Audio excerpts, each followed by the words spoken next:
The Moon, a fairy tale by the Brothers Grimm. In days gone by, there was a land where the nights were always dark, and the sky spread over it like a black cloth, for there the moon never rose, and no star shone in the obscurity. At the creation of the world, the light at night had been sufficient. 3 young fellows once went out of this country on a travelling expedition and arrived in another kingdom, where, in the evening, when the sun had disappeared behind the mountains, a shining globe was placed on an oak tree, which shed a soft light far and wide. By means of this, everything could very well be seen and distinguished, even though it was not so brilliant as the sun. The travellers stopped and asked a countryman who was driving past with his cart what kind of a light that was. "That is the moon," answered he. "Our mayor bought it for 3 thalers and fastened it to the oak tree. He has to pour oil into it daily, and to keep it clean, so that it may always burn clearly. He receives a thaler a week from us for doing it." When the countrymen had driven away, one of them said, "We could make some use of this lamp. We have an oak tree at home, which is just as big as this, and we could hang it on that. What a pleasure it would be not to have to feel about at night in the darkness." "I'll tell you what we'll do," said the second. "We will fetch a cart and horses and carry away the moon. The people here may buy themselves another." "I'm a good climber," said the third. "I will bring it down."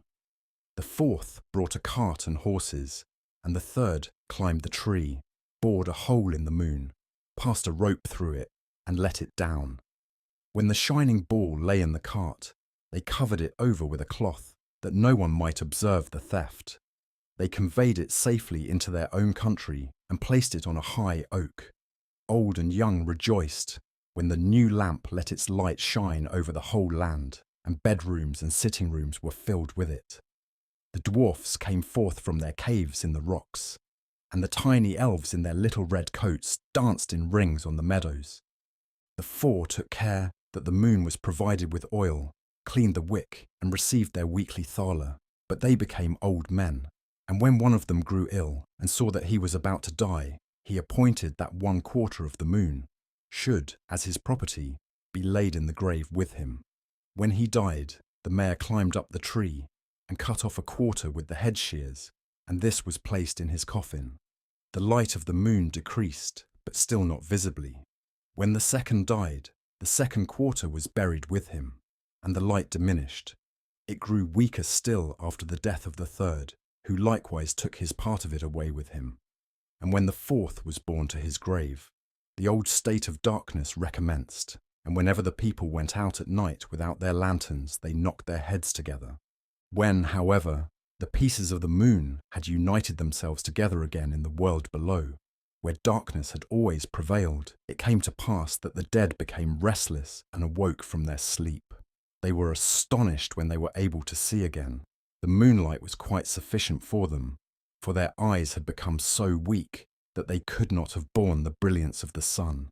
They rose up and were merry, and fell into their former ways of living. Some of them went to the play and to dance. Others hastened to the public houses, where they asked for wine, got drunk, brawled, quarrelled, and at last took up cudgels and belaboured each other. The noise became greater and greater, and at last reached even to heaven. St. Peter, who guards the gate of heaven, thought the lower world had broken out in revolt, and gathered together the heavenly troops, which are to drive back the evil one, when he and his associates stormed the abode of the blessed. As these, however, did not come, he got on his horse and rode through the gate of heaven, down into the world below. There he reduced the dead to subjection, bade them lie down in their graves again, took the moon away with him, and hung it up in heaven.